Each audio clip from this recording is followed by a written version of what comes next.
ಹಣ ಬೇಕು, ಹಣವಂತರಾಗಬೇಕು. ಹೇಗೆ ಹಣವಂತರಾಗುವುದು? ಹಣ ಬೇಡ ಅಂತ ಯಾರಾದ್ರು ಹೇಳ್ತಾರೆಯೇ? ಹಣ ಬೇಕು ಬೇಕು, ಇನ್ನೂ ಬೇಕು ಇನ್ನು ಬೇಕು. ಹಾಗಾದ್ರೆ ಯಾರು ಹಣವಂತರಾಗ್ತಾರೆ? ಅವರ ಹಸ್ತದಲ್ಲಿ ಯಾವ ರೀತಿಯ ಚಿಹ್ನೆಗಳಿರುತ್ತದೆ? ಹಣವಂತರಾಗುವರ ಹಸ್ತ ಹೇಗಿರುತ್ತದೆ? ಅಂತಹ ಏನಾದರೂ ವಿಶೇಷವಾದ ಚಿಹ್ನೆಗಳು ಹಸ್ತದಲ್ಲಿದೆಯೇ? ಹಾಗಾದ್ರೆ ಹೇಳ್ತೀನಿ, ಇಂತಹ ಚಿಹ್ನೆಗಳಿದ್ದಾಗ, ಈ ರೀತಿಯ ಚಿಹ್ನೆಗಳಿದ್ದಾಗ ಆ ವ್ಯಕ್ತಿಗಳು ಹಣವಂತರಾಗುತ್ತಾರೆ, ಶ್ರೀಮಂತಿಕೆಯನ್ನು ಅನುಭವಿಸುತ್ತಾರೆ ಎಂದು ಹೇಳಬಹುದು. ಅವರಿಗೆ ಈಗ ಕಷ್ಟ ಇರಬಹುದು, ಆದರೆ ಕೆಲವೇ ದಿನಗಳಲ್ಲಿ ಅವರ ಜೀವನವೇ ಬದಲಾಗುತ್ತದೆ. ಅಂತ ಬದಲಾಗುವಂತಹ ಜೀವನದಲ್ಲಿ ಬರುವಂತಹ ಸುಖ ಸೌಲಭ್ಯಗಳು ಏನೇನು, ಅದು ಹೇಗಿರುತ್ತದೆ, ಯಾವ ಯಾವ ರೀತಿಯಲ್ಲಿ ಬರುತ್ತದೆ ಎಂಬುದನ್ನು ನಾವು ತಿಳಿಯಬಹುದು. ಅದಕ್ಕೆ ನಿಮ್ಮ ಹಸ್ತದಲ್ಲಿ ಇಂತಹ ಚಿಹ್ನೆಗಳಿದೆಯೇ ಎಂಬುದನ್ನು ಮೊದಲು ಪರಿಶೀಲಿಸಬೇಕು. ಈ ರೀತಿಯ ಚಿಹ್ನೆಗಳಿದ್ದವರು ಹಣವಂತರಾಗುತ್ತಾರೆ ಎಂಬುದರ ಸೂಚನೆ ಎಂಬುದನ್ನು ತಿಳಿದುಕೊಳ್ಳಿ. ಹಾಗೆಯೇ ಇಂದು ಸ್ವಾತಿ ನಕ್ಷತ್ರದ ಕೆಲವು ಗುಣಗಳನ್ನ, ಸ್ವಾತಿ ನಕ್ಷತ್ರದಲ್ಲಿ ಹುಟ್ಟಿದವರ ಗುಣಗಳನ್ನ ನಾವು ಇವತ್ತು ತಿಳಿದುಕೊಳ್ಳೋಣ. ಅಂದರೆ ಸ್ವಾತಿ ನಕ್ಷತ್ರದಲ್ಲಿ ಯಾರು ಹುಟ್ಟಿದಾರೋ ಅವರಲ್ಲಿ ಕಂಡು ಬರುವ ವಿಶೇಷವಾದ ಕೆಲವು ಗುಣಗಳ ಬಗ್ಗೆ ಇವತ್ತು ನಾವು ಈ ಕಾರ್ಯಕ್ರಮದಲ್ಲಿ ಚರ್ಚೆ ಮಾಡೋಣ. ಅದಕ್ಕಿಂತ ಮೊದಲು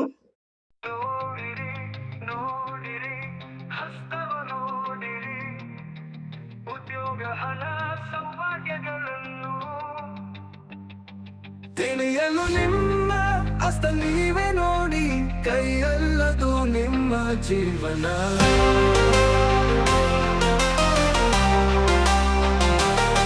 ಎಲ್ಲರಿಗೂ ನಮಸ್ಕಾರ. ಮಾಣಿಯ ಟೈಮ್ಸ್ ಯೂಟ್ಯೂಬ್ ಚಾನಲ್ಗೆ ನಿಮಗೆಲ್ಲರಿಗೂ ಸ್ವಾಗತ. ಸ್ನೇಹಿತರೆ, ಇವತ್ತು ನಾವು ನಮ್ಮ ಜೀವನದಲ್ಲಿ ಹಣವಂತರಾಗುವಂತಹ, ಹಣ ಬರುವಂತಹ ಸೂಚನೆ ಇದೆ ಎಂಬುದನ್ನು ನಾವು ತಿಳಿಯೋಣ. ಅದು ಯಾವುದ ಸೂಚನೆ ಎಂಬುದನ್ನ ತಿಳಿಯೋಣ. ಅದರಲ್ಲಿ ಹೃದಯ ರೇಖೆಯಲ್ಲಾಗಿರ್ಬೋದು, ಶನಿ ಪರ್ವದಲ್ಲಾಗಿರ್ಬೋದು, ಅಥವಾ ಸೂರ್ಯ ರೇಖೆಯಲ್ಲಿ, ಜ್ಞಾನ ರೇಖೆಯಲ್ಲಿ, ಭಾಗ್ಯ ರೇಖೆಯಲ್ಲಿ, ಹೀಗೆ ಹಲವು ರೇಖೆಗಳಲ್ಲಿ ಕಂಡು ಬರುವಂತಹ ಹಣವಂತರಾಗುವಂತಹ ಸೂಚನೆ ಹಸ್ತದಲ್ಲಿದ್ದರೆ ಅವರು ಜೀವನದಲ್ಲಿ ಈಗಿನ ಕಷ್ಟ ನಷ್ಟಗಳಿಂದ ಮುಂದೆ ಬಂದು ಅವರು ಹೆಚ್ಚಿನ ಹಣವನ್ನು ಸಂಪಾದನೆ ಮಾಡಿ ಹಣವಂತರಾಗುತ್ತಾರೆ ಎಂಬುದನ್ನ ತಿಳಿದುಕೊಳ್ಳೋಣ. ಆ ಹಣವನ್ನ ಯಾವ ರೀತಿ, ಯಾವಾಗ, ಹೇಗೆ ಬರುತ್ತದೆ ಎಂಬುದನ್ನು ಸಹ ತಿಳಿದುಕೊಳ್ಳೋಣ. ಇಂತಹ ವಿಚಾರಗಳನ್ನು ಹೊತ್ತು ಬರುತ್ತಿರುವಂತಹ ಮಾಣಿಯ ಟೈಮ್ಸ್ ಯೂಟ್ಯೂಬ್ ಚಾನಲ್ ಅನ್ನ ನೀವು ಇನ್ನೂ ಸಬ್ಸ್ಕ್ರೈಬ್ ಮಾಡಿಲ್ಲವಾದರೆ ಈಗಲೇ ಕೆಳಗೆ ಕಾಣುವ ಸಬ್ಸ್ಕ್ರೈಬ್ ಎಂದು ಬರೆದಿರುವಲ್ಲಿ ಒಮ್ಮೆ ಕ್ಲಿಕ್ ಮಾಡಿ ಸಾಕು, ನೀವು ಸಬ್ಸ್ಕ್ರೈಬ್ ಆಗ್ತೀರಿ. ಅದೇ ರೀತಿ ಪಕ್ಕದಲ್ಲಿ ಕಾಣುವ ಗಂಟೆ ಚಿಹ್ನೆಯನ್ನು ಒಮ್ಮೆ ಕ್ಲಿಕ್ ಮಾಡಿದ್ರೆ ಮಾಣಿಯ ಟೈಮ್ಸ್ ಯೂಟ್ಯೂಬ್ ಚಾನಲ್ ಯಾವುದೇ ಹೊಸ ವಿಡಿಯೋ ಅಪ್ಲೋಡ್ ಆದ ಕೂಡಲೇ ನಿಮ್ಮ ಮೊಬೈಲ್ಗೆ ನೋಟಿಫಿಕೇಶನ್ ಬರುವುದರಿಂದ ನೀವು ಎಲ್ಲಾ ವಿಡಿಯೋಗಳನ್ನು ನೋಡಿ ಹೆಚ್ಚು ಹೆಚ್ಚು ವಿಷಯಗಳನ್ನು ತಿಳಿದುಕೊಳ್ಳಲು ಸಾಧ್ಯವಾಗುತ್ತದೆ. ಪ್ರತಿಯೊಂದು ವಿಡಿಯೋವನ್ನು ಆರಂಭದಿಂದ ಕೊನೆಯವರೆಗೂ ನೋಡಿದಾಗಲೇ ನಿಮಗೆ ಸರಿಯಾಗಿ ಅರ್ಥವಾಗುವುದು, ಇಲ್ಲದಿದ್ದರೆ ಅನುಮಾನಗಳು ಉಳಿದುಕೊಳ್ಳುತ್ತದೆ. ಹಾಗೆ ಪ್ರತಿಯೊಂದು ವಿಡಿಯೋವನ್ನು ಪೂರ್ಣವಾಗಿ ನೋಡಿ, ಲೈಕ್ ಮಾಡಿ, ಶೇರ್ ಮಾಡಿ ಪ್ರೋತ್ಸಾಹ. ತುಂಬಾ ಜನರಿಗೆ ತಮ್ಮ ಭವಿಷ್ಯ ತಿಳಿಯಬೇಕೆಂಬ ಕುತೂಹಲ ಇದೆ. ಅದಕ್ಕಾಗಿ ಏನು ಮಾಡಬೇಕೆಂದು ತಿಳಿಯದೆ ಇದ್ದಾರೆ. ಅದಕ್ಕೆ ಇದರಲ್ಲಿ ಕೊಟ್ಟಿರುವಂತಹ ವಾಟ್ಸಪ್ ನಂಬರಿಗೆ, ಈ ವಾಟ್ಸಪ್ ನಂಬರಿಗೆ ನೀವು ಹಾಯ್ ಅಂತ ಕಳಿಸಿ, ಎಸ್ ಅಂತ ಆದ್ರೂ ಕಳಿಸಿ, ಅಥವಾ ನನ್ನ ಭವಿಷ್ಯ ತಿಳಿಸಬೇಕೆಂದ್ರೆ ವಾಟ್ಸಪ್ ಮೆಸೇಜ್ ಕಳಿಸಿ. ಆಗ ನಿಮಗೆ ಏನು ಮಾಡಿದರೆ ನಿಮ್ಮ ಭವಿಷ್ಯ, ನಿಮ್ಮ ನಿಖರವಾದ ಭವಿಷ್ಯ ತಿಳಿಯಲು ಸಾಧ್ಯ ಎಂಬುದನ್ನು ತಿಳಿಸುತ್ತೇವೆ. ಅದರಂತೆ ನೀವು ಮುಂದುವರೆದರೆ ನಿಮ್ಮ ನಿಖರವಾದ ಭವಿಷ್ಯ, ಅಂದರೆ ಹುಟ್ಟಿದಾಗಿನಿಂದ ಕೊನೆಯವರೆಗೆ ಏನೇನು ನಡೆಯುತ್ತದೆ, ಏನೇನು ನಡೆದಿದೆ, ಬರುವ ಕಷ್ಟ ನಷ್ಟಗಳೇನು, ಅದಕ್ಕೆ ಪರಿಹಾರವೇನು ಎಂಬ ವಿಚಾರಗಳೆಲ್ಲವನ್ನೂ ತಿಳಿಸುತ್ತೇವೆ. ಆಸಕ್ತಿ ಮತ್ತು ನಂಬಿಕೆ ಇದ್ದವರು ಈ ನಂಬರಿಗೆ ವಾಟ್ಸಪ್ ಮೆಸೇಜ್ ಮಾಡಿ. ಈಗ ನೋಡಿ, ನಾವು ಸಾಮಾನ್ಯವಾಗಿ ಹೃದಯ ರೇಖೆ, ನಿಮ್ಗೆ ಗೊತ್ತಿದೆ ಹೃದಯ ರೇಖೆ ಯಾವುದು? ಇದು ಹೃದಯ ರೇಖೆ, ಇದು ಹೃದಯ ರೇಖೆ. ಈ ಹೃದಯ ರೇಖೆಯಲ್ಲಿ ಹೀಗಂತ ಈ ತರ ಒಂದು ಚಿಹ್ನೆ, ಹೃದಯ ರೇಖೆಯಲ್ಲಿ ಈ ತರ ಚೌಕಾಕಾರದ ಚಿಹ್ನೆ, ಅದು ಸೂರ್ಯದ ಕೆಳಗೆ, ಸೂರ್ಯ ಪರ್ವದ ಕೆಳಗೆ ಬಂದಿದ್ದರೆ, ಈ ಚಿಹ್ನೆ ಸೂರ್ಯ ಪರ್ವದ ಕೆಳಗಿದ್ದರೆ ಅಂತಹ ವ್ಯಕ್ತಿಗಳಿಗೆ ಬಯಸಿದಂತಹ ಎಲ್ಲಾ ರೀತಿಯ ಸೌಲಭ್ಯವನ್ನ ಪಡೆಯುತ್ತಾರೆ. ತಾವು ಏನು ಆಸೆ ಪಟ್ಟಿರ್ತಾರೋ ಆ ರೀತಿಯ ಜೀವನ ಮಾಡಲು ಸಾಧ್ಯವಾಗುತ್ತದೆ. ಹೃದಯ ರೇಖೆಯಲ್ಲಿ ಸೂರ್ಯ ಪರ್ವದ ಕೆಳಗೆ ಚೌಕಾಕಾರದ ಚಿಹ್ನೆ ಇದ್ದಾಗ ಇಂತಹ ಸೌಲಭ್ಯಗಳನ್ನ ಪಡೆಯುತ್ತಾರೆ. ಇಷ್ಟಪಟ್ಟಂತಹ ಮನೆಯನ್ನ, ಯಾವ ರೀತಿ ಇಷ್ಟಪಡ್ತ ಆ ಮನೆಯನ್ನ ನಿರ್ಮಿಸಿಕೊಳ್ಳಲು ಇಂತಹ ವ್ಯಕ್ತಿಗಳಿಗೆ ಸಾಧ್ಯವಾಗುತ್ತದೆ. ಆಂತರಿಕ ರೋಗ ಬಂದರೂ ಸಹ, ಅಂದ್ರೆ ಯಾವುದೇ ಆಂತರಿಕ ರೋಗ ಬಂದರೂ ಸಹ ಬೇಗನೆ ಗುಣವಾಗುತ್ತದೆ. ಅವರಿಗೆ ರೋಗ ಬಂದರೂ ಅವರು ಬೇಗನೆ ಗುಣವಾಗುತ್ತದೆ. ಆದರೆ ತಂದೆ ಅಥವಾ ತಂದೆಯ ಸಮಾನರಾದವರಿಗೆ ಆರೋಗ್ಯ ಕೆಡುವಂತಹ ಸಾಧ್ಯತೆ ಇದೆ ಎಂಬುದನ್ನ ತಿಳ್ಕೊಳ್ಳಬೇಕು. ಆದರೆ ಇವರು ಮಾಡುವ ಪ್ರತಿಯೊಂದು ಕೆಲಸದಲ್ಲೂ ಯಶಸ್ಸು ಅಭಿವೃದ್ಧಿಯಾಗಿ ಅವರಿಗೆ ಹಣ ಬಂದು ಸೇರುತ್ತದೆ ಎಂಬುದು ಈಗ ಅರ್ಥ ಆಯ್ತಲ್ಲ. ಹೃದಯ ರೇಖೆಯಲ್ಲಿ ಸೂರ್ಯಪರ್ವದ ಕೆಳಗೆ ಚೌಕಾಕಾರದ ಒಂದು ಚಿಹ್ನೆ ಇದ್ದರೆ ಅವರಿಗೆ ಮಾಡುವ ಕೆಲಸದಲ್ಲಿ ಅಭಿವೃದ್ಧಿಯಾಗಿ ಅದರಿಂದಲೇ ಅವರು ಹಣವಂತರಾಗುತ್ತಾರೆ ಎಂಬಂತ ಸೂಚನೆ ಅದಾಗಿದೆ. ಇನ್ನು ಶನಿ ಪರ್ವ ನಿಮ್ಗೆ ಗೊತ್ತಿದೆ, ಇದೇ ಶನಿ ಪರ್ವ ನೋಡಿ. ಈ ಶನಿ ಪರ್ವದಲ್ಲಿ ಈ ರೀತಿಯ ಚಿಹ್ನೆ, ಇಂತಹ ಚಿಹ್ನೆ ಇದ್ದರೆ, ಶನಿ ಪರ್ವದಲ್ಲಿ ಈ ರೀತಿಯ ಚಿಹ್ನೆ ಇದ್ದರೆ ಮುಂದೆ ಅವರು ಈಗ ಕಷ್ಟದಲ್ಲಿರಬಹುದು, ಬಹಳ ನಷ್ಟದಲ್ಲಿರಬಹುದು, ಆದರೆ ಮುಂದೆ ಅವರು ಹಣವಂತ ಸಂಪಾದನೆ ಮಾಡಿ ಜೀವನದಲ್ಲಿ ಶ್ರೀಮಂತಿಕೆಯನ್ನು ಅನುಭವಿಸಲಿದ್ದಾರೆ. ಅದರಲ್ಲಿ ಅವರು ಹೇಳುವ ಮಾತುಗಳು ಸತ್ಯವಾಗಲಿದೆ. ಇಂತಹ ವ್ಯಕ್ತಿಗಳು ಯಾವ ರೀತಿಯಲ್ಲಿ ಏನು ಹೇಳಿದರು ಅದು ಸತ್ಯವಾಗಲಿದೆ, ನಿಜವಾಗಲಿದೆ, ಹಾಗೆ ನಡೆಯುತ್ತದೆ ಎಂದು ಹೇಳಬಹುದು. ಹಾಗೆ ಇವರು ಆರೋಗ್ಯ ರಂಗದಲ್ಲಾಗಿದ್ದರು ಅಥವಾ ಜ್ಯೋತಿಷ ರಂಗದಲ್ಲಾಗಿದ್ದರು ಅಥವಾ ಇವರು ಮಾಡುವಂತಹ ಇಂತಹ ವಿಚಾರಗಳಲ್ಲಿ ಮಂತ್ರತಂತ್ರಗಳಲ್ಲೂ ಆದರೂ ಅವರು ಯಾವುದೇ ವೈದ್ಯರಾಗಿರ್ಬೋದು, ಮಂತ್ರದ ಜ್ಯೋತಿಷಿ ಆಗಿರ್ಬೋದು, ಮಂತ್ರತಂತ್ರ ಆಗಿರ್ಬೋದು, ಇಂಥ ಕೆಲಸಗಳಲ್ಲಿ ಅಭಿವೃದ್ಧಿಯಾಗಿ ಇವರು ಹೆಚ್ಚಿನ ಹಣವನ್ನ ಸಂಪಾದನೆ ಮಾಡುವಂತಹ ಸೂಚನೆ ಇದಾಗಿದೆ ಎಂಬುದು ಈ ಸೂಚನೆಯಿಂದ ನಾವು ತಿಳಿಯಬಹುದಾಗಿದೆ. ಅಂದರೆ ಇವರಿಗೆ ಮಾಡುವ ಕೆಲಸದಿಂದ ಹಣ ಮಾತ್ರ ಅಲ್ಲ, ಕೀರ್ತಿ, ಹೆಸರು ಬರುತ್ತದೆ, ಗೌರವ ಸಿಗುತ್ತದೆ ಎಂಬುದಾಗಿ ಈ ರೀತಿಯ ಚಿಹ್ನೆ ಇದ್ದವರನ್ನ ನಾವು ತಿಳಿದುಕೊಳ್ಳಬಹುದು. ಬುಧ ಪರ್ವದಲ್ಲಿ ಈಗ ನೋಡಿ, ಇದು ಆಯ್ತು. ಈಗ ಬುಧ ಪರ್ವದಲ್ಲಿ ಈ ರೀತಿಯ ಒಂದೇ ಒಂದು ರೇಖೆ, ಇದರ ಬಗ್ಗೆ ನಾವು ಮೊದಲೇ ಹೇಳಿದ್ವಿ. ಈ ಲಂಬರೇಖೆ ಸೂರ್ಯ ಪರ್ವದಲ್ಲಿ ಮತ್ತು ಬುಧ ಪರ್ವದಲ್ಲಿ ಒಂದು ಲಂಬರೇಖೆಯ ಬಗ್ಗೆ. ಅಂದರೆ ಈ ರೀತಿಯ ರೇಖೆ ಇದ್ದರೆ ಇವರಿಗೆ ಆಕಸ್ಮಿಕ ಧನ ಲಾಭವಾಗುವುದು. ಇವರು ವ್ಯಾಪಾರ ವ್ಯವಹಾರದಲ್ಲಿ ತೊಡಗಿದ್ದರೆ ಅದರಿಂದಲೇ ಅವರಿಗೆ ಹೆಚ್ಚಿನ ಹಣ ಬಂದು ಸೇರುವಂತಹ ಸಾಧ್ಯತೆ ಇದೆ. ಇಲ್ಲದಿದ್ದರೆ ಇವರು ಯಾವುದಕ್ಕಾದರೂ ಹಣ ತೊಡಗಿಸಿದ್ದರೆ ಅದರಿಂದ ಅವರಿಗೆ ಹೆಚ್ಚಿನ ಹಣ ಬಂದು ಸೇರುವಂತಹ ಸೂಚನೆ ಇದಾಗಿದೆ ಎಂಬುದರ ಸೂಚನೆಯಾಗಿದೆ ಇದು. ಅಂದರೆ ಒಟ್ಟಾರೆ ಅವರಿಗೆ ಈ ರೀತಿ ಇದ್ದವರಿಗೆ ಆಕಸ್ಮಿಕ ಧನ ಯಾವಾಗ ನಾನು ಹೇಳುವಂತ ಈ ಗೆರೆಗಳಿದೆಲ್ಲ ಇದು ದೋಷರಹಿತವಾಗಿರಬೇಕು, ಅಡ್ಡ ರೇಖೆಗಳಿರಬಾರದು. ಅದಿರುವಂತಹ ರೇಖೆ ನೇರವಾಗಿ ಎದ್ದು ಕಾಣಿಸುವಂತಿರಬೇಕು ಎಂಬುದನ್ನು ನೆನಪಿನಲ್ಲಿಟ್ಟುಕೊಂಡಾಗ ಮಾತ್ರ ನಾವು ಹೇಳುವಂತಹ ಇಂತಹ ರೇಖೆಗಳಿಂದ ಒಳ್ಳೆಯ ಫಲಗಳನ್ನು ನಿರೀಕ್ಷೆ ಮಾಡಲು ಸಾಧ್ಯ. ಇನ್ನು ಸೂರ್ಯ ರೇಖೆಗೆ ಜ್ಞಾನ ರೇಖೆಯಿಂದ ಒಂದು ಶಾಖಾ ರೇಖೆ ಬಂದಿದ್ದರೆ, ಸೂರ್ಯ ರೇಖೆ ನಿಮ್ಗೆ ಗೊತ್ತಿರಬಹುದು, ಸೂರ್ಯ ರೇಖೆಯಲ್ಲಿ ಅಂತ ಇದು ಸೂರ್ಯ ರೇಖೆ ಇರುತ್ತೆ. ಈ ಸೂರ್ಯ ರೇಖೆಗೆ ಜ್ಞಾನ ರೇಖೆ ಜ್ಞಾನ ರೇಖೆಯಿಂದ ಒಂದು ಶಾಖಾ ರೇಖೆ ಹಿಂಗೆ ಬಂತು. ಜ್ಞಾನ ರೇಖೆಯಿಂದ ಒಂದು ಶಾಖಾ ರೇಖೆ ಬಂದು ಸೂರ್ಯ ರೇಖೆಗೆ ಬಂದಿದ್ದರೆ ಅವರು ಚಿಕ್ಕ ವಯಸ್ಸಿನಲ್ಲಿಯೇ ಬಹಳ ಬುದ್ಧಿವಂತಿಕೆಯಿಂದ, ಸ್ಮಾರ್ಟ್ನೆಸ್ನಿಂದ, ಜಾಣ್ಮೆಯಿಂದ ಕೆಲಸ ಮಾಡಿ ಅಥವಾ ಆ ರೀತಿಯ ವ್ಯವಹಾರಗಳನ್ನು ಮಾಡಿ ಹೆಚ್ಚಿನ ಹಣವನ್ನು ಸಂಪಾದನೆ ಮಾಡಿ ಹೆಸರನ್ನು ಮಾಡುತ್ತಾರೆ, ಜೀವನದಲ್ಲಿ ಯಶಸ್ವಿಯಾಗುತ್ತಾರೆ.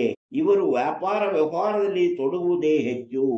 ಇಂಥ ವ್ಯಕ್ತಿಗಳು ವ್ಯಾಪಾರ ವ್ಯವಹಾರದಲ್ಲಿ ತೊಡಗಿ ಹೆಚ್ಚಿನ ಹಣವನ್ನ ಸಂಪಾದನೆ ಮಾಡುತ್ತಾರೆ.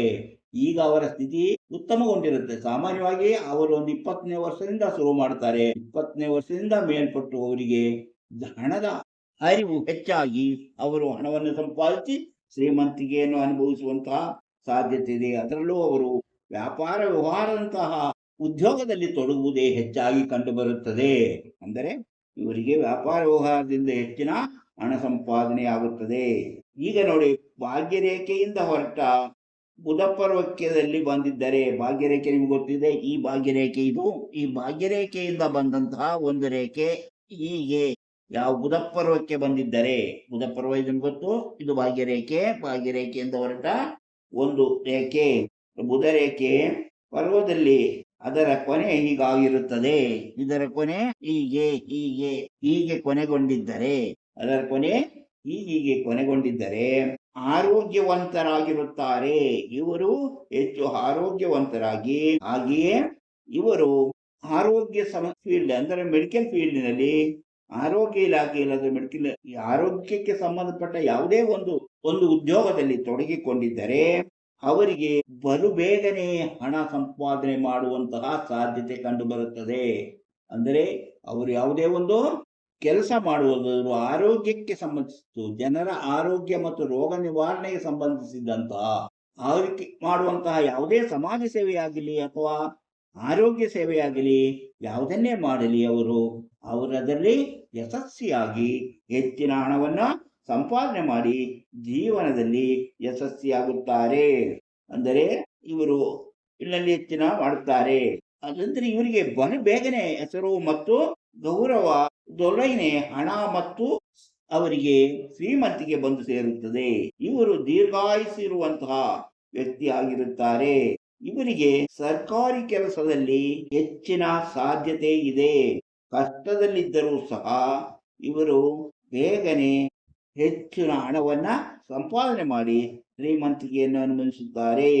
ಅದೇನಿದೆ ಈಗ ನೋಡಿ, ಇದು ಹೀಗೆ ಇದ್ದರೆ ಆವಾಗ ಏನಾಗುತ್ತೆ, ಇವರಿಗೆ ಸ್ವಜನರಿಂದ ಮೋಸ ಹೋಗುವಂತಹ ಸಾಧ್ಯತೆ ಇದೆ ಎಂದು ತಿಳಿಯಬೇಕು. ಹಾಗೆ ಸ್ವಜನರಿಂದ ಮೋಸ ಹೋಗುವುದು ಈ ರೀತಿ, ಈಗ ನೋಡಿ ಈ ರೀತಿ ಇದ್ದಾಗ ಏನು, ಈ ಆಯುಷ ರೇಖೆ ಇದೆಲ್ಲ, ಆಯುಷ ರೇಖೆಯಿಂದ ಹೀಗೆ ರೇಖೆಗಳು ಹೀಗೆ ರೇಖೆಗಳಿದ್ದು ಹೀಗಿದ್ದರೆ, ಈ ರೀತಿ ಇದ್ದರೆ ಇವರಿಗೆ ಆಯುಸ್ಸು ಹೆಚ್ಚಿಗಿರುತ್ತದೆ.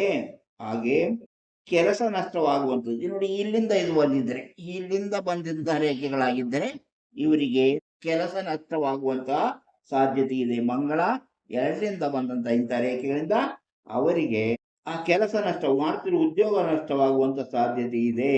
ಸೂರ್ಯ ಪರ್ವದಲ್ಲಿ ಈ ರೀತಿ ಇದ್ದರೆ ಇವರಿಗೆ ಕಷ್ಟಗಳು ಹೆಚ್ಚಾಗಿ ಸಮಸ್ಯೆಗಳು ಹೆಚ್ಚಾಗಿರುವುದನ್ನ ಕಾಣಬಹುದು. ಅಂದರೆ ನಾವು ಮೊದಲು ಹೇಳಿದ್ದು ಹಣವಂತರಾಗುವುದು ಹೇಗೆ, ಹಣವಂತರಾಗುವಂತ ಚಿಹ್ನೆಗಳೇನು ಎಂಬುದನ್ನು ಹೇಳಿದೆವು. ಆಮೇಲೆ ಈಗ ಕೆಲವು ಸಮಸ್ಯೆಗಳಿರುವ ವಿಚಾರವನ್ನು ತಿಳಿಸಿದ್ದೇವೆ. ಹೀಗೆ ಹಸ್ತರೇಖಾ ಸಾಮುದ್ರಿಕ ಶಾಸ್ತ್ರದ ಕೆಲವು ವಿಚಾರವನ್ನ ಇವತ್ತು ನಾವು ತಿಳಿದುಕೊಂಡಿದ್ದೇವೆ. ಈಗ ನಾವು ಇವತ್ತಿನ ಟಿಪ್ಸ್ ಏನೆಂದರೆ, ಇವತ್ತಿನ ಟಿಪ್ಸ್ ಸ್ವಾತಿ ನಕ್ಷತ್ರದ ಬಗ್ಗೆ. ಸ್ವಾತಿ ನಕ್ಷತ್ರ, ಯಾರಾದರೂ ಸ್ವಾತಿ ನಕ್ಷತ್ರದಲ್ಲಿ ಹುಟ್ಟಿದವರಿದ್ದರೆ ಅವರಲ್ಲಿ ಇಂತಹ ಗುಣಗಳಿರುತ್ತದೆ ಎಂಬುದನ್ನು ತಿಳಿಯೋಣ. ಇದುವರೆಗೆ ನಾವು ಅಶ್ವಿನಿ ನಕ್ಷತ್ರ, ಭರಣಿ ನಕ್ಷತ್ರ, ಕೃತಿಕಾ ನಕ್ಷತ್ರ, ರೋಹಿಣಿ ನಕ್ಷತ್ರ, ಮೃಗಶಿರ ನಕ್ಷತ್ರ, ಆರಿದ್ರ ನಕ್ಷತ್ರ, ಪುನರ್ವಸು ನಕ್ಷತ್ರ, ಪುಷ್ಯ ನಕ್ಷತ್ರ, ಆಶ್ಲೇಷ ನಕ್ಷತ್ರ, ಮಘ ನಕ್ಷತ್ರ, ಪುಬ್ಬ ನಕ್ಷತ್ರ, ಉತ್ತರ ನಕ್ಷತ್ರ, ಹಸ್ತ ನಕ್ಷತ್ರ, ಚಿತ್ರ ನಕ್ಷತ್ರವರೆಗೆ ತಿಳಿದುಕೊಂಡಿದ್ದೇವೆ. ಈಗ ಚಿತ್ರ ನಕ್ಷತ್ರ ಆದ್ಮೇಲೆ ಸ್ವಾತಿ ನಕ್ಷತ್ರ, ಅಂದ್ರೆ ನಕ್ಷತ್ರದಲ್ಲಿ 15ನೇ ನಕ್ಷತ್ರ ಸ್ವಾತಿ. ಈ ಸ್ವಾತಿ ನಕ್ಷತ್ರ ಇಲ್ಲಿ ಹುಟ್ಟಿದ ವ್ಯಕ್ತಿಗಳು ಧರ್ಮನಿಷ್ಠರಾಗಿರುತ್ತಾರೆ. ಸ್ವಾತಿ ನಕ್ಷತ್ರದಲ್ಲಿ ಹುಟ್ಟಿದವರು ಧರ್ಮನಿಷ್ಠರು, ನ್ಯಾಯ ನೀತಿಯಲ್ಲಿ ಬದುಕುವಂತ ವ್ಯಕ್ತಿಗಳಾಗಿರುತ್ತಾರೆ. ಇವರಿಗೆ ಅನ್ಯಾಯ ಕಂಡ್ರೆ ಆಗುವುದಿಲ್ಲ. ಹಾಗೆಯೇ ಸ್ವಾತಿ ನಕ್ಷತ್ರದಲ್ಲಿ ಹುಟ್ಟಿದವರು ತುಂಬಾ ವಿನಯವಂತರಾಗಿ ಎಲ್ಲರೊಂದಿಗೂ ಸಹಕರಿಸುತ್ತಾ ಬದುಕುತ್ತಾರೆ. ಯಾರ ಬಗ್ಗೆಯೂ ಆದರೂ ಇದ್ದಕ್ಕಿದ್ದ ಹಾಗೆ ಇವರಿಗೆ ದಯೆ, ಅನುಕಂಪ ಮೂಡಬಹುದು. ಕೆಲವರಿಗೆ ಯಾವಾಗಲೂ ಅನುಕಂಪ ಇರುತ್ತೆ, ಇನ್ನು ಇವರಿಗೆ ಆಗಲ್ಲ. ಯಾರನ್ನ ಕಂಡ್ಕೊಂಡೆ ಅವರಿಗೆ ಅನುಕಂಪ, ದಯೆ ಮೂಡೋದಿಲ್ಲ. ಏನೋ ಇದ್ದಕ್ಕಿದ್ದಾಗೆ ಯಾರನ್ನು ಕಂಡಾಗ ಅವರ ಅನುಕಂಪ ಮೂಡುತ್ತದೆ. ಅವ್ರು ಎಂಥ ವ್ಯಕ್ತಿಗಳಾಗಿರಲಿ, ಏನೇ ಆಗಿರಲಿ, ಅನುಕಂಪ ಮೂಡಿ ಅವರಿಗೆ ಸಹಾಯ ಮಾಡೋಕ್ಕೆ ಮುಂದಾಗ್ತಾರೆ. ಈ ರೀತಿಯ ಕಾರಣದಿಂದ ಅವರು ಆಗಾಗ್ಗೆ ಸಮಸ್ಯೆಗಳಿಗೆ ಸಿಕ್ಕಿ ಹಾಕಿಕೊಳ್ಳುತ್ತಾರೆ. ಅಂದರೆ ಇವರು ಯಾರ ಮೇಲಾದರೂ ದಯೆ, ಕನಿಕರ ತೋರಿ ಅವರಿಗೆ ಸಹಾಯ ಮಾಡಕ್ಕೆ ಹೋಗಿ ಹಲವು ರೀತಿಯಲ್ಲಿ ಸಮಸ್ಯೆಗಳಿಗೆ ಸಿಕ್ಕಿಕೊಳ್ಳುವಂತಹ ಸಾಧ್ಯತೆಗಳು ಹೆಚ್ಚಾಗಿದೆ. ಆದರೂ ಬುದ್ಧಿ ಮತ್ತು ಜಾಣ್ಮೆಯಿಂದ ಎಲ್ಲವನ್ನೂ ಪರಿಹರಿಸಿಕೊಳ್ಳುವಲ್ಲರು. ಇವರು ಬಹಳ ಚುರುಕು ಬುದ್ಧಿಯವರು. ಆದುದರಿಂದ ಅವರು ಇಂತಹ ಎಲ್ಲಾ ಸಮಸ್ಯೆಗಳನ್ನು ಪರಿಹರಿಸಿ ಕೊಳ್ಳಬಲ್ಲರು. ಯಾವುದೇ ಕೆಲಸ ಮಾಡಿದರೂ ಅದನ್ನು ತನ್ನ ಜಾಣ್ಮೆಯಿಂದ ಉತ್ತಮ ರೀತಿಯಲ್ಲಿ ಮಾಡಿ ಮುಗಿಸಬಲ್ಲರು.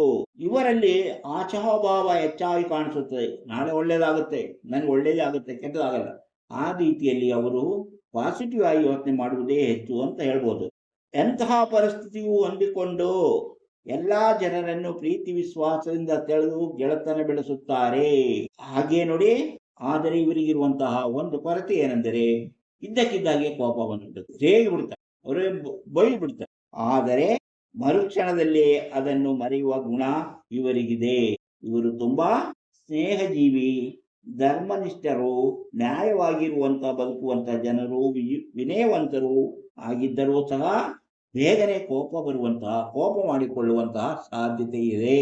ಹಾಗೆ ಅದನ್ನು ಬೇಗನೆ ಮರೆಯುತ್ತಾರೆ. ಹೀಗೆ ಸ್ವಾತಿ ನಕ್ಷತ್ರದ ಕೆಲವು ಗುಣಗಳ ಬಗ್ಗೆ, ಅದರಲ್ಲಿ ಹುಟ್ಟಿದವರ ಗುಣಗಳ ಬಗ್ಗೆ ಹೇಳಿದೆ.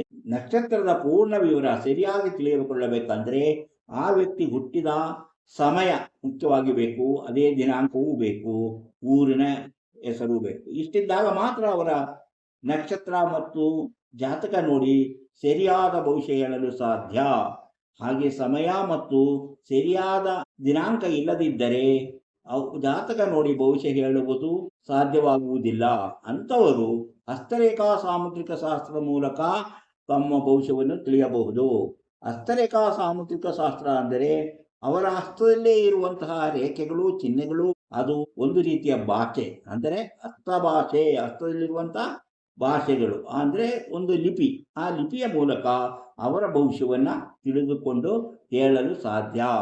ಭವಿಷ್ಯ ತಿಳಿಯಬೇಕನ್ನೋರಿಗೆ ಇಂತಹ ವಿಚಾರಗಳು ತಿಳಿದಿದ್ದರೆ ಮಾತ್ರ ಅವರು ಸರಿಯಾದ ರೀತಿಯಲ್ಲಿ ಭವಿಷ್ಯ ತಿಳಿಯಲು ಸಾಧ್ಯವಾಗುತ್ತದೆ. ಇಂತಹ ವಿಚಾರಗಳನ್ನು ಹೊತ್ತು ಬರುತ್ತಿರುವಂತಹ ಮಾಣಿಯಾ ಟೈಮ್ಸ್ ಯೂಟ್ಯೂಬ್ ಚಾನಲ್ ನೀವು ಇನ್ನೂ ಸಬ್ಸ್ಕ್ರೈಬ್ ಮಾಡಿಲ್ಲವಾದರೆ ಈಗಲೇ ಕೆಳಗೆ ಕಾಣುವ ಸಬ್ಸ್ಕ್ರೈಬ್ ಎಂದು ಬರೆದಿರುವಲ್ಲಿ ಒಮ್ಮೆ ಕ್ಲಿಕ್ ಮಾಡಿ ಸಾಕು, ಸಬ್ಸ್ಕ್ರೈಬ್ ಆಗ್ತೀರಿ. ಅದೇ ರೀತಿ ಪಕ್ಕದಲ್ಲಿ ಕಾಣುವ ಗಂಟೆ ಚಿಹ್ನೆಯನ್ನು ಒಮ್ಮೆ ಕ್ಲಿಕ್ ಮಾಡಿದರೆ ಮಾಣಿಯಾ ಟೈಮ್ಸ್ ಯೂಟ್ಯೂಬ್ ಚಾನಲ್ ಯಾವುದೇ ಹೊಸ ವಿಡಿಯೋ ಅಪ್ಲೋಡ್ ಆದ ಕೂಡಲೇ ನಿಮ್ಮ ಮೊಬೈಲಿಗೆ ನೋಟಿಫಿಕೇಶನ್ ಬರುವುದರಿಂದ ನೀವು ಎಲ್ಲಾ ವಿಡಿಯೋಗಳನ್ನು ನೋಡಿ ಹೆಚ್ಚು ವಿಷಯಗಳನ್ನು ತಿಳಿದುಕೊಳ್ಳಲು ಸಾಧ್ಯವಾಗುತ್ತದೆ. ಪ್ರತಿಯೊಂದು ವಿಡಿಯೋವನ್ನು ಆರಂಭದಿಂದ ಕೊನೆಯವರೆಗೂ ಸರಿಯಾಗಿ ನೋಡಿದಾಗ ನಿಮಗೆ ಎಲ್ಲವೂ ಅರ್ಥವಾಗುತ್ತದೆ. ಹಾಗೆಯೇ ಲೈಕ್ ಮಾಡಿ, ಶೇರ್ ಮಾಡಿ, ಪ್ರೋತ್ಸಾಹ ಕೊಡಿ. ತಮ್ಮ ಭವಿಷ್ಯ ತಿಳಿಯಬೇಕೆಂಬ ಆಸಕ್ತಿ ಮತ್ತು ನಂಬಿಕೆ ಇರುವವರು ಇದರಲ್ಲಿ ಕೊಟ್ಟಿರುವಂತಹ ಈ ವಾಟ್ಸಪ್ ನಂಬರ್ಗೆ ವಾಟ್ಸಪ್ ಮೆಸೇಜ್ ಮಾಡಿ. ಎಸ್ ಅಂತಾದ್ರೂ ಕಳಿಸಿ, ಹಾಯ್ ಅಂತಾದ್ರೂ ಕಳಿಸಿ, ನನ್ನ ಭವಿಷ್ಯ ತಿಳಿಯಬೇಕೆಂತಾದ್ರೂ ಕಳಿಸಿ. ಕೂಡಲೇ ನಿಮಗೆ ಏನು ಮಾಡಿದರೆ ನಿಮ್ಮ ನಿಖರವಾದ ಭವಿಷ್ಯ ತಿಳಿಯಲು ಸಾಧ್ಯ ಎಂಬುದನ್ನು ತಿಳಿಸುತ್ತೇವೆ. ಅದರಂತೆ ಮುಂದುವರೆದರೆ ನಿಮ್ಮ ನಿಖರವಾದ ಭವಿಷ್ಯ ಹುಟ್ಟಿದಾಗಿನಿಂದ ಕೊನೆಯವರೆಗೆ ಏನೇನು ನಡೆಯುತ್ತೆ, ಏನೇನಾಗುತ್ತದೆ, ಬರುವ ಕಷ್ಟ ನಷ್ಟಗಳಿಗೆ ಪರಿಹಾರ ಏನು ಮುಂತಾದ ವಿಷಯಗಳನ್ನು ತಿಳಿಸುತ್ತೇವೆ. ಇದು ನಂಬಿಕೆ ಮತ್ತು ಆಸಕ್ತಿ ಇರುವವರಿಗಾಗಿರುವ ಕಾರ್ಯಕ್ರಮ. ಆದುದರಿಂದ ಇದರಲ್ಲಿ ನಂಬಿಕೆ ಇಲ್ಲದವರು ಈ ಕಾರ್ಯಕ್ರಮವನ್ನು ನೋಡುವುದು ವ್ಯರ್ಥ. ನಂಬಿಕೆ ಇದ್ದವರಿಗೆ ಇದರಿಂದ ತುಂಬಾ ಉಪಯೋಗವಿದೆ ಎಂಬುದನ್ನು ತಿಳಿದುಕೊಳ್ಳಿ. ಇಂತಹ ಮತ್ತೊಂದು ವಿಡಿಯೋದೊಂದಿಗೆ ಮತ್ತೆ ಬರುತ್ತೇನೆ. ಇಷ್ಟು ಹೊತ್ತು ಈ ವಿಡಿಯೋ ನೋಡಿದ ನಿಮಗೆಲ್ಲರಿಗೂ ಧನ್ಯವಾದ.